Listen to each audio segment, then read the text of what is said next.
right, welcome to the Honcast.com presentation on Break ECPK. Gonna be a shoutcasting also, and joining me is Hippie of the Honcast staff, and this is the GosuGamers Losers Bracket tournament match. We have DWI versus SK Gaming, 2 of 4 teams in total remaining throughout the whole event. You lose here, you're done. You get $2,000, however, for finishing 4th place. You win here, again, you have a chance to compete for $10,000 first place prize, but you at least guarantee yourself $3,000 where you have a matchup against EG in the next Losers Bracket final. So everything is on the line here, so much, and one of the biggest, in fact, the biggest prize pool tournament we have ever had today. Hell, the biggest tournament we've ever had today. What am I saying? Here, run by GosuGamers, sponsored by SteelSeries, and S2 supporting as well, of course. $40,000 in total prize pool. It has just been such a long and fun event. Been about 3 months or so, plus, maybe even 4 months, something like that. But we are finally down to the end here, getting down to it. And DWI currently up 1-0. So we'll see if SK Gaming can make a comeback here in Game 2. We'll see what they can make happen. First things first, though, like I said, once again joined by Hippie. How you doing, Hippie? Doing good. I enjoyed the last match. I was a little disappointed in SK. I think they could have put more pressure on that Mage Bane. I think they kind of let him free farm just a little too long there. Sniper Dad 420 taking over the game. Huge gold per minute. Absolutely massive damage output. But looking forward to a good game, too. 2 fantastic teams, just like we had last game. So it should be a good time. Yeah, it definitely should be, and as always, the picks and pans definitely something intriguing to look at when it comes to this stage of the next game, and we do have 3 changes, in fact, in terms of the bans. Andromeda, Hellbringer, and Tundra are the new bans now. As a result of last game, Hellbringer was on the Legion side, was on SK Gaming, but both Tundra and Andromeda, of course, were on DWI and definitely played very, very effective roles. The key non-ban, though, is Mage Bane. I was honestly maybe expecting to see the Mage Bane ban. I mean, again, just how successful Sniper Dad 420 has been with him recently, and especially how, once again, he came back in that game and just dominated. Maybe we would see him banned, but SK Gaming, they're confident still. They're saying, you know what, pick him up again.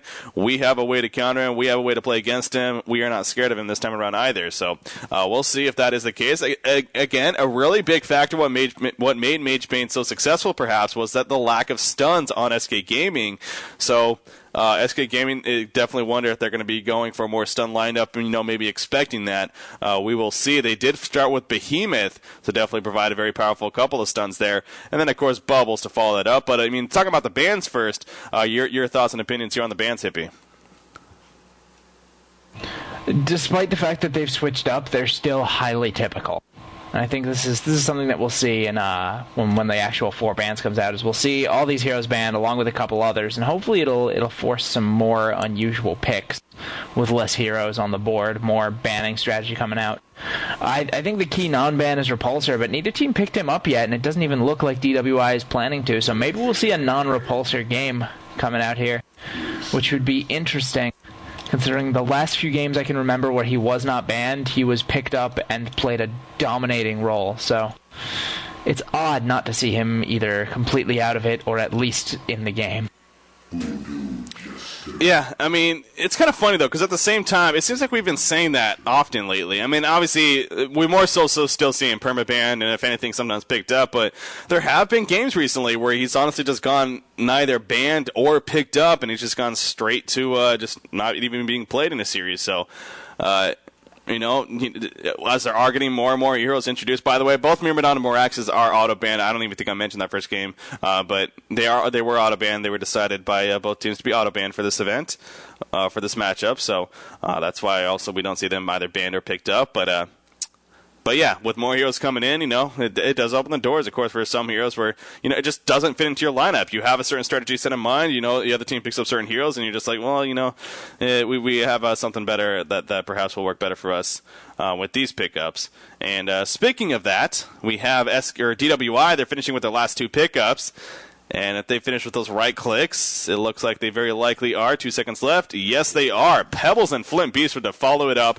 They're Witch Slayer, Glacius, and Wretched Hag. So very powerful lanes. We're going to see the Flint Beast with trial in, I'm sure. Pebbles solo mid, and then Wretched Hag solo top, or depending where they want to put their trial lane. Actually, they could very likely actually send their trial lane top in the long lane, play a very, very aggressive trial lane, and perhaps that is what we are going to see.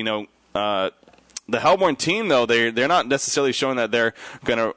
They actually do have a tri-lane potential themselves with that lineup with Forsaken Archer, Voodoo Jester, and Behemoth. Now with this last pick, I'm curious now if they decide to go with a 2-2-1 style setup rather than a tri-lane setup themselves, figuring that's what DWI might do. With that said, however, DWI, they have a lot of potential to, shift around themselves. They don't necessarily have that obvious they have to run a trial lane. Flint Beastwood, by all means, he can run even solo if he needs to. So, yeah, that's what I really like about DWI's lineup. They got a lot of mobility, a lot of diversity, and really just all-around powerful team. They got a huge early game team with Pebbles and Wretched Hag. Yeah, that's something you really have to look out for.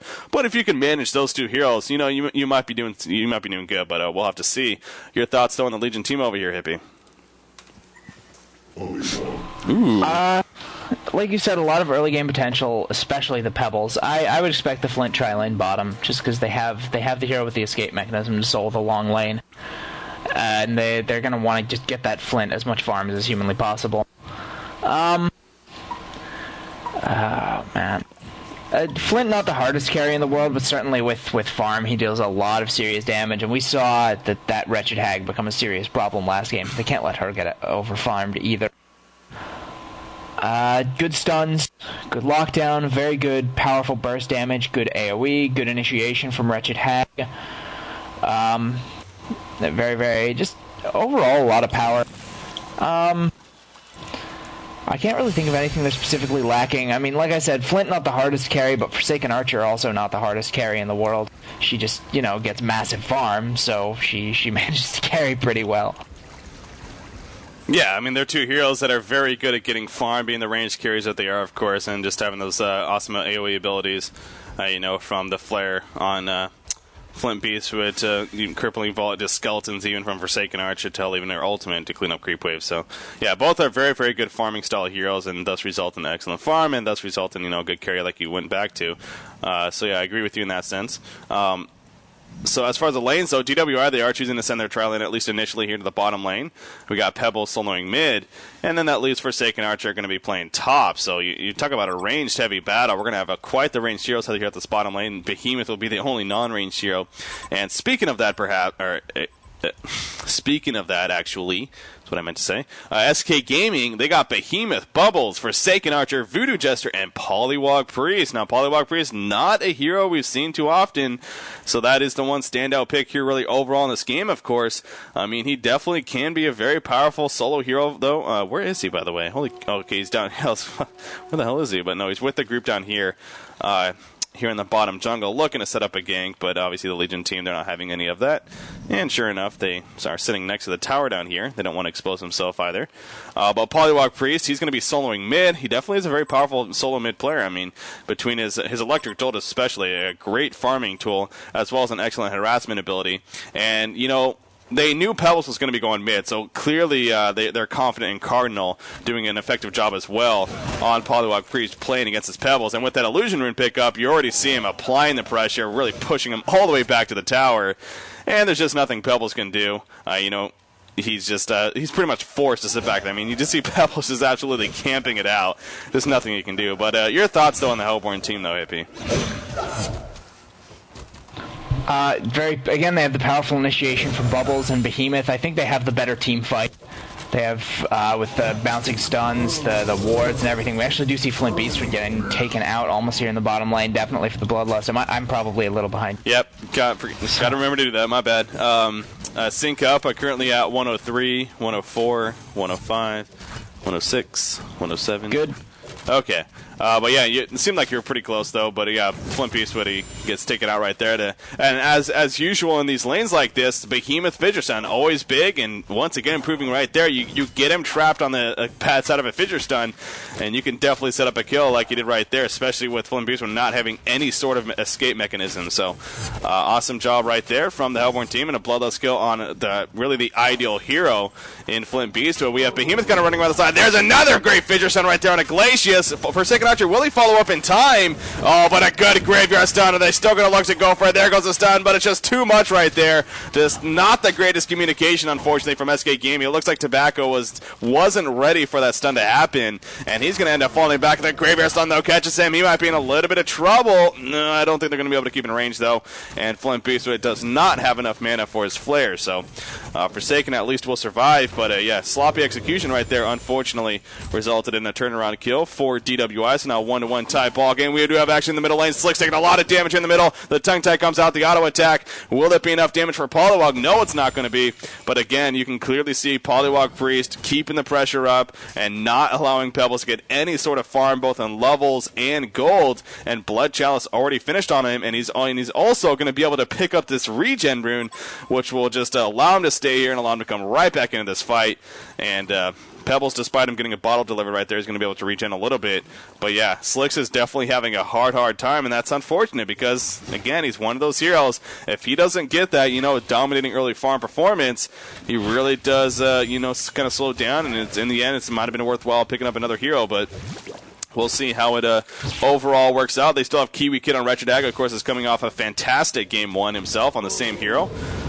And definitely has that dominating takeover potential. Again, another trap here at the bottom lane on Flint Beast and Forsaken Archer on the wrong side, and he also gets caught by a Graveyard Stun. However, Toronto, who somehow avoided that crippling volley, I'm actually not sure how that even happened. It seemed like it was right on top of him, but somehow it didn't hit him. Nonetheless, though, he gets away. I don't think he would have been in trouble, but it still is interesting. But yeah, Behemoth trying to land these fissure stuns, getting some nice stuns, but unfortunately for SK Gaming, they're just not able to follow it up effectively. And there is credit due to Toronto and Witchslayer, who's been landing some nice graveyard stuns to kind of prevent the true initiation. Yeah, Witchslayer definitely a nice counter hero and very, very powerful in defensive tri lanes like they're running here. Witchslayer and Glacius both very, well, they can certainly be aggressive. Their defensive potential is also fantastic. Really nice trap onto Toronto there. I don't think they're going to get anything out of it, but at the same time, there was a beautiful fissure. Yeah, there really was a great fissure from Fogged right there, but as you said, it doesn't look like they're going to be able to make anything truly out of it. In fact, they might have a counter right here. Oh, Voodoo Chester's going to get caught on another good fissure stun. Is it going to buy enough time? Ooh, missed flare. Excellent job by Beatas. He expected something like that, so he chose to keep running straight, and in the end, he is going to get away, so good job right there escaping. And we're still sitting at one hero kill apiece for either side, now just past the 4-minute mark. But yeah, there is a lot of action. Again, both of these games we've seen trial lane versus trial lane, which is what you would hope for, honestly, as a spectator. Whenever you see trial lane, that's at the very least that's what makes it the most entertaining. And sure enough, we are getting that here. Although not the greatest amount of kills, there definitely is a lot of action happening between the two. You see Behemoth, he finishes his Blood Chalice. They're going to use it right there and look to land another fissure stun shortly. But again, the Witch there with his Graveyard Stun, he's been doing an excellent job of saving it just for that purpose and using it for very, very defensively. So Flint Beastwood, his farm only 9-3. I mean, definitely not ideal compared to the 11-7 Forsaken Archer. Very, very close, but still neither one, I guess, necessarily getting a crazy overconfident farm. Speaking of farm, though, the top farm in the game as Wretched Hag and Bubbles are going at it. That's an illusion, though. Although we do have action back once again at the bottom lane. Glacius, there's a good fissure stun, and that will be a trap onto him. So well executed right there. Fogged once again coming through with his fissures. Graveyard stun, though, hitting both players. The flare also coming out from Flint, but the Mojo going to regen them right back up, and they wouldn't dare chase after that. But going back to farm once again, you see Slicks only 8-0 right now compared to a 27-8 Poliwag Priest, who's already level 6 compared to the level 5 Pebbles. And then we have the top lane of 19-3 Wretched Hag versus a 19-9 Bubbles. So very even back there, very even at the bottom lane. The middle lane, though, is being dominated by Poliwag Priest. Uh-oh. Yeah, that's a big deal. If that Pebbles, look at him going down to that ward trap. Nice job. Ward traps are always so much fun to see, and especially against, I mean, I'm sure anyone who's ever played Poliwag Priest will tell you, if you're trying to get a ward trap on a moving target, it's not nearly as easy as the pros make it look. But I really, really like the Poliwag Priest pickup against this Pebbles. It gives him a horribly difficult time trying to farm, which is just a huge disadvantage for Pebbles, because in this game, I mean, especially in this game, they need him moving. They're kind of being put off balance in that bottom lane by the constant pressure being put on. They need Pebbles down there to apply some counter pressure, get some kills down there, and if he's not getting any farm, he can't do it. And the thing is, even if he does go down there like he is now, so now you're giving Poliwag Priest free reign to just push that middle lane. And if they don't even they are going to get the kill. I was going to say, if they don't even get a kill, God, that would suck for them. But they do get the kill on Behemoth at least. But really, as he's mentioned, they took a lot of time right there to go down there to set up a kill just on Behemoth. In the meantime, Tralfamador on Bubbles, cleaning up on Kiwi Kid actually on Wretched Hag. And Poliwag Priest pushing this middle lane. He has 30 seconds before he can use his wards. So actually won't be able to push the tower fully. But it's still going to be able to put a lot of auto attack damage into it at the very least. You already see him finishing his Steam Boots and his Blood Joust, as we mentioned earlier. He's not going to get the tower kill, but he's going to get it very, very low right here, and he has about 15 seconds remaining on his ultimate. He should be able to push it, but there is Witch Slayer and Pebbles. They're nearby. Poliwag Priest, we'll see what happens right here. Pebbles is coming in, kind of maybe trying to bait him a little bit. But ultimate is up now for Poliwag. Can he put enough of juke? There's the wards. Out comes the Morphling as well. There goes the electric. Don't look at this. He's going to take out both of them right there. Wow, what execution right there from Cardinal. He can't use it to push the tower, but who the hell cares? He prevented a kill on himself as well as a double tap coming out. Just excellent, excellent placement right there from Cardinal. And, man, you figure Pebbles and Witch there, they'd be able to double stun a Poliwag Priest down, but no, that was not the case. He was just way too quick to react right there. That was freaking beautiful. I mean, he knew the aggression was coming. He knew he had to throw down the wards. Pebbles was playing far too aggressively to be alone. So, quick hex onto Pebbles, trap him with the wards. Absolutely gorgeous. That was fantastic. I will not deny that there was a certain level of fist pumping going on from me when I saw that happen. You and your Jersey thing. We do have a kill down here at the bottom lane. I'm missing a couple of kills right there. I was getting a swig of my water. Apologize. But two heroes going down right there for the Legion side. Glacius and the Wretched Hag, of course, at the top lane. So now Forsaken Archer making a little bit of a push herself. Only level 5, but again, that's kind of expected being in a tri lane. Her farm, on the other hand, 26 and 9. Not too shabby. Up to 300 gold per minute, actually, as she has those 2 hero kills. I believe the first one was the Bloodlust kill. So off to a great start right there. And then, again, we always go back to Poliwag Priest, who's already picked up a Glowstone, in fact. I mean, the farm difference is just insane right now. Pebbles is still sitting just at 10 creep kills, now 9 minutes into the game. That just cannot be happening. The point I made earlier, it's one of those, you would have been much better off picking another hero. But again, it's at the same time, though, SK Gaming, they just did a good job of counterpicking. I mean, Poliwag Priest is showing that he's a very effective hero against a hero like a Pebbles. They knew he was going to be going mid with their lineup. They last picked Poliwag Priest as a result, knowing that they still needed a mid, and it sure enough has ended up working out vastly for them. And in fact, we see that once again, the ward's coming out. He traps Pebbles right there, and Pebbles throws out the stalagmites, just not going to stop it, though. He goes down once again. Look at this, though. Fogged actually turns around, actually getting pressured in the river, throws out a figure stun, Bubbles jumps in, they get that kill right there on a Flint Beast to it. The execution right now from SK Gaming is just superb, and they are no doubt having a big-time advantage here in the early game, completely different than last game. Last game was all really just about a back and forth, a lot of, back and forth action, really even for most of the game. This is by no means the case. SK Gaming is just truly dominating early game here. They get, once again, another kill on Glacius, actually, now from behind. Oh, the Bat Blast comes out, though. They take out Behemoth, but the Acid Cocktail going to stop them from going in any further, it looks like. However, we are still looking at an 11-3 hero code advantage for the Hellborn team. Oh, good use of the takeover right there from Bubbles. Avoids the Graveyard Stun. And now Wretched Hag putting in some pressure. She needs to be careful, though. She is going to blink away before too much danger is brought up. Flint Beast that comes back in, throws out a random flare. But, oh, wow, what a dodge right there. Are you kidding me? How did Forsaken Archer avoid those stalagmites? Oh, she's still going to be taken out, but I don't know if that was just a bad stun from Slicks or just an awesome dodge from Tobacco. But nonetheless, in the end, he does end up going down. But yeah, that's just kind of just one of those things where when a player's just getting so out-farmed and not doing too well. I mean, Slick's, again, a very, very good player, of course. I mean, you can't doubt that. Who cares how he's performing this game? But, it's just a mentality thing as well. When you're getting so dominated in the middle lane, then you have a stun miss like that. I'm sure his mental state right now is just kind of like, God, this game sucks. Yeah, there's definitely a certain amount of, especially when you're on the kind of hero that needs to be setting up kills. If you screw up a couple times, if you get beaten in mid, there's definitely a morale thing that tends to happen. Sometimes players, and I know it happens to me, and I assume it happens to a lot of people, you fall into a slump after a certain point. It's, oh, nice silence on Pebbles. He knew he was going to want to go in right there. Unfortunately, the fissure stun, that was one of those fissure stuns that hurts you more than benefits you, but in the end, nothing actually happens, and what could have been initiation from the Legion team actually ends up being nothing. So in the end, it wasn't a team fight, and both teams kind of fall back, go their separate ways, but yeah, definitely a good silence as well from Bubbles.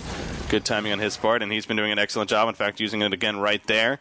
You see Pebbles fairly low. All he has are red booties and a bottle at this point. Speaking of Poliwag Priest, on the other hand, he's got his portal key as well. I mean, his farm is just off the charts right now. 430 gold per minute for this Poliwag. I mean, it's kind of funny because I actually do remember SK Gaming. They have played Poliwag Priest in the past, but we saw it from Angry Testy. Now Cardinal, not used to seeing it from him, but he's doing a fantastic job. And you know, again, if it was Angry Testy, you'd be like, oh, we kind of expect this. But you know, Cardinal definitely stepping up, doing a fantastic job on the Poliwag Priest and having that immensely great farm. Right now, falling back, but kind of going to come right back into action, I'm sure. Meanwhile, down here, we have Flint Beaster getting caught in the jungle, catching actually Voodoo Chester, going to get the kill on him. But Flint Beaster a little bit trapped. No, I guess he's going to be able to get away. Bubbles, those are just illusions. And the real Bubbles is going to fall back. But another tower push happening because Tobacco's like, you know what, you can have your fun at the bottom lane. I'm going to be busy up top here. Poliwag Priest runs in, by the way. He has his ward still. Will he use it? Oh, he gets Bat Blast right there against Stalagmites. Completely missing, though. And he locks down Wretched Hag with a tongue-tied ultimate coming out. There's the Kelfield actually hitting Witch Slayer. Witch Slayer, though, going maximum distance, just avoiding the stun. Now he's going to look to run away. Well, the Fidget Stun stop him in place, though. Ooh, they're not going to initiate. And both him and Flint Beast will be fine. There goes the Fidget Stun, actually. But not going to really do anything with it. But yeah, we have the Legion team. They're really occupied here at this bottom lane. They've been down here a lot, all 5 players really. And again, you go back to Forsaken Archer. She's just pushing this top lane. No one's stopping her. Why the hell not? She currently has 3,000 gold saved up this early in the game. That is just fantastic for her. We have initiation now at the bottom lane. Speaking of that, Flint Beast with absolutely no chance, as well as Glacius. They overextended right there, and they get caught out. Again, just the teamwork and execution this game is just superb. And SK Gaming, I mean, they're making a statement here. They want a Game 3, and they want to survive here in this GosuGamers event. Yeah, definitely. I'm very, very impressed by the way they've just taken complete control of this game. And with kind of an interesting pick like Poliwag, it's certainly not a pick we never see, but he's far from a common pick. I think SK is probably the only team I've seen use him recently. A little bit of a pet hero for them. But they're showing that they really know what to do with him. Cardinal, like you said, we know Testy can play him. Now we know Cardinal can play him. I know Beataz can play him. So they got a lot of good Poliwag players on that side, and they definitely know when to pick him and how to use him properly. So this has just been absolutely fantastic from their end. It really has. By the way, apparently there was a hiccup on the stream, guys. I don't know if you can still hear me, but if you can, just go ahead and restart it, and it should be fine. But yeah, if you are just happening to tune in, and I know we constantly always have more and more people tuning in. Again, this is the GosuGamers Losers Bracket matchup happened on Sunday, actually. Best out of 3 series. This is Game 2 here. DWI currently up 1-0. The winner of this will play EG in the Losers Bracket Finals. The loser, they're done, but they take home at least $2,000. They will take home $2,000. But SK Gaming, they want more money. They're showing that right here. They're making a comeback. Here we go. Initiation up to actually catch Poliwag Priest this time, but the support is there immediately. A great Bat Blast, though, followed by the Sonar Scream. Looking to clean up, but an ultimate comes out from Behemoth, and still they're somehow alive. Poliwag Priest is barely alive. The ultimate doing a lot of damage as well, scaring off the Legion team. Oh, she tried to use a tongue-tied right there, but canceled it immediately, realizing she was out of range. Wretched Hag coming back in. Can she finish off Poliwag? Of course she can. Down goes Poliwag. Bubbles trying to run away, and that was just a good AoE presence right there. Wretched Hag especially. Excellent Bat Blast, and the Sonar Scream as well did a lot of damage, so a good cleanup. And for the first time in this game, really, DWI showing some actual signs of life, so they come back in that team fight at least. Flint Beastwood in the meantime, or excuse me, Forsaken Archer, just like that, gets delivered a Shrunken Head. So as suggested earlier, she had a lot of gold saved up, and well, that's what she invested into, so an early good farm for her. Flint Beastwood in the meantime being chased back right here. He is not having too good of a game, and that continues as he is now 4 deaths right there for him. He's only farming 175 gold per minute. Flint Beastwood is not having a good day. Pebbles is not having a good day. I mean, right now, Kiwi Kid on Wretched Hag is really the only one having somewhat of a decent game for the Legion team, and even him, I mean, he's under 200 gold per minute. That just really shows you the story right now, tells you the story for DWI. And although, well, of course, we are past the concede vote time, by no means am I suggesting they concede, because, you know, you never know what can happen, and in a series like this with so much on the line, you stay in it. But SK Gaming, they are just going up and constantly going up, and it's really seeming like the chances for DWI to actually come back in this game are just getting to be so slim. But we'll see as the game goes on. But yet another tower going down. That is the 4th tower kill already for the Hellborn team. Only 17 minutes into the game. They've yet to lose a tower themselves. Forsaken Archer just constantly getting farmed up. Poliwag Priest just doing his thing. Bubbles gets his portal key as well. They jump on a Witch Slayer right here. He gets locked down. He's an even level 6 hit. Out comes the wards as well. Again, Poliwag dodges the stalagmites. Will it be enough damage, however? Poliwag sitting his ground. They get the kill on Wretched Hag. Are you kidding me? Those wards are just so powerful. Glacius going to freeze Poliwag Priest, but the wards just make such a strong presence. You see them surrounding Poliwag, but they cannot go in because those level 2 wards are just so freaking scary. And now the bottom lane once again being pushed in. They're going to go for a 5th tower kill. Fog blocking the creep wave right there, taking them out. And they're going to get their 5th tower kill. Meanwhile, down here, initiation on a Flint Beast. They're locking him down with a tongue-tied. Bubbles joins the party, and down goes Flint Beastwood. SK Gaming absolutely dominating game 2 here. We're going to be seeing a game 3. I cannot see DWI coming back here. No, they don't have the farm on Flint or on Hag, especially not to deal with. I mean, Hag saw, or excuse me, not Hag. Forsaken, Tobacco Flame Forsaken saw that their main chance to come back into this was if Hag did a lot of damage during team fights and got a lot of good picks during team fight. So to counter that, he picks up an early Shrunken Head, and that Shrunken is going to make Forsaken an insanely powerful force in these early team fights because Flint can't do anything right now. He's got, you know, his money shot. And his flare, that's where all his damage is coming from. He's only swinging for 72 max damage, whereas Tobacco's swinging for 126 max damage. So with the Magic community, they can come out.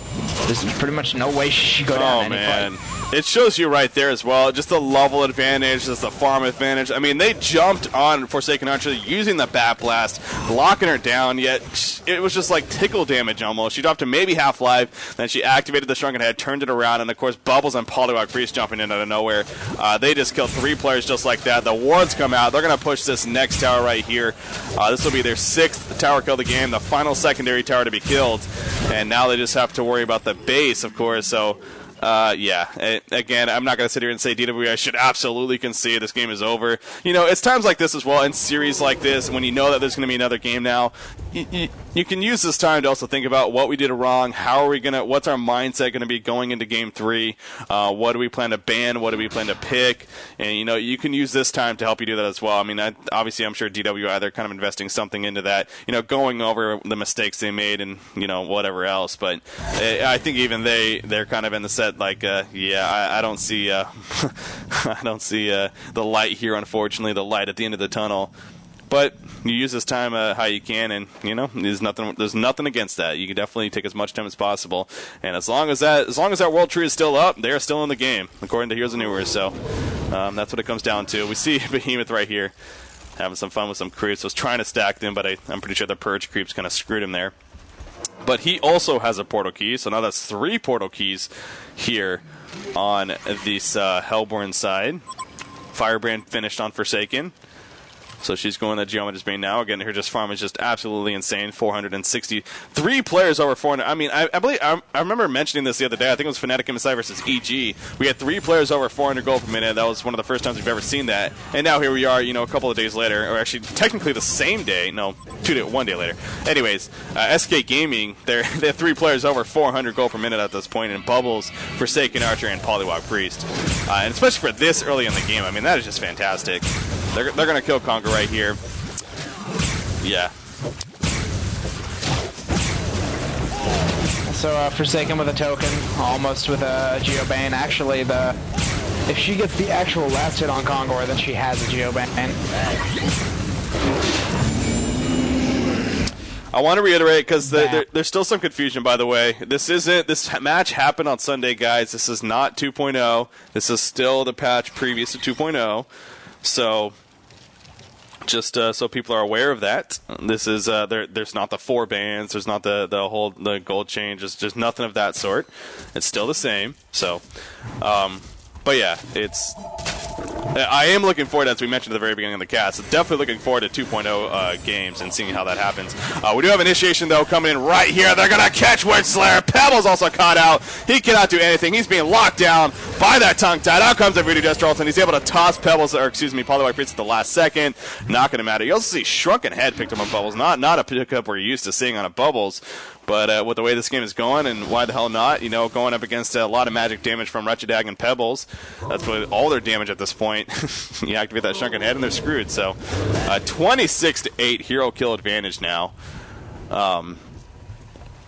Right now for the Hellborn side. They're not going to push this top tower. In the meantime, Forsaken Archer again doing everything. As you said, with the Geometer's being finished already. Just pushing the lane in. Split pushing right here. Making some decision making here for DWI. Flint Beastwood. He has Steam Boots and an Iron Shield. That just isn't going to cut it at this point. He does have nearly 1,300 gold saved up, so he's going to be able to buy something soon. What he wants it to be. I mean, at this point, you're just so far behind. It's like, what do you go for? Sure, he can get a Shrunken Head, but, he can, if that'll allow him to auto attack, which he's hitting for 78 max damage at this point, which, it's not too great. Here comes the wards, though, from Poliwag Priest, and then ports in and runs away immediately. She has a Staff of the Mastery finished, as you can see right there. Behemoth jumps in with the ultimate, followed by the finish down. Pebbles, though, cleans him up, actually. But Bubbles will take care of it. The Bubbles combination, and Bubbles comes out on top. He's going to use that kill. Phil catching him in place, gets the kill, using the take cover. Can he port out of time? He doesn't have enough mana. He's probably going to drop right here. Yes, he will. So Flint Beaster comes through with the kill. And he also is able to pick off Voodoo Jester right there, so it ends up being a double tap. Can he clean up the wards? Oh, this might cost him his life. No mana, though, on Poliwag Priest. I don't think it's going to be able to. Yeah, I think it's a kill. Kind of mix up my words right there, but who cares? Hat trick comes out for Flint Beastwood, and he actually saves the tower. Barely. Oh, but the catapult's going to kill it unless he denies it. No, it misses. It misses. No, it's not enough for the kill. Oh, he gets the catapult kill. Oh, the tower is down to 3 life. Well, it's pretty epic. But I mean, that whole time, Forsaken Archer just pushed in that bottom tower. Didn't quite get the barracks, but at the same time, she's above 500 gold per minute. If we backdoor tower top, do we get to Q? That's kind of funny. Gee, I wonder. That would kind of suck in a game like this. Yeah. Well, I mean, just like look at Forsaken Archer, though. It's pretty much just a sign of how this game is going. Usually, if you had a Geobane at 20 minutes, which is about when she picked it up, you'd be perfectly happy with yourself. That's a good Geobane time. I mean, it's a little faster than normal. She had a Geobane and a Shrunken Head at 22 minutes, which is just hilariously overfarmed. It's just absolutely brutal, especially in the face of, Flint, who does look like he's going for a Shrunken Head, which I can't sit here and say that's the wrong choice, because he definitely there is no right choice. It's definitely too it's little. Just too it's just way too far in the game right now. We do see them initiate first right there and actually catch Behemoth, but Bubbles cleans up on Pebbles. The Calfield comes out. Glacier's taking a lot of damage. She'll go down trying to activate that ultimate. Flint Beast are taking the damage. Forsaken Archer just ends up falling back to herself. She has that token of life, of course. So, I mean, DWI, they're doing a decent job here of playing some turtle and playing some defense, but again, you just got to think it's going to be all for nothing, because it's just too much power here on this Legion side, or Hellborn side, excuse me. Well, there we go. There's a Vulture Concede, actually, by Slicks. Will it pass now is the question. But who cares about that for now? They're going to focus fire down this tower. Going to easily kill the melee racks. And work their way towards the range tracks, of course. Can we go top? He wants to make sure. They are kind of making fun of... by the way, for that DWI versus Dirty Mind series, I'm sure a lot of people already know this, but the games that we casted for that, we only casted 2 games. Technically, it was a 3-game series. However, the first game happened to be DWI. They were disqualified because they backdoored whether or not there was a fact to it. I'm sure there was. I mean, the GosuGamers admins, I'm sure they looked over it, and they agreed that DWI should have been disqualified. So they got disqualified for Game 1. So the games that we casted were technically Games 2 and 3, but in the end, they, of course, ended up winning. So, yeah. But so I'm pretty sure that's what they're kind of making fun of. But, yeah, there goes the final concede. SK Gaming defeats DWI here. I mean, geez, you talk about a complete difference in games. Game 1, just an epic back and forth. Really could have been anyone's game. Game 2, really from the beginning. I mean, SK Gaming, they just really were going to say, yeah, we're going to make a Game 3 happen, guys, at least, and we're going to try to win this series. So let's go to Game 3. But, yeah, that's going to do it. Again, I was Breaky CPK, your shoutcasting host. Joining me was Hippie of the Honcast app. And as always, stay tuned to Honcast.com for much, much more coverage. Game 3 coming up next, guys. Series tied at 1 game apiece. Stay tuned. We'll be right back.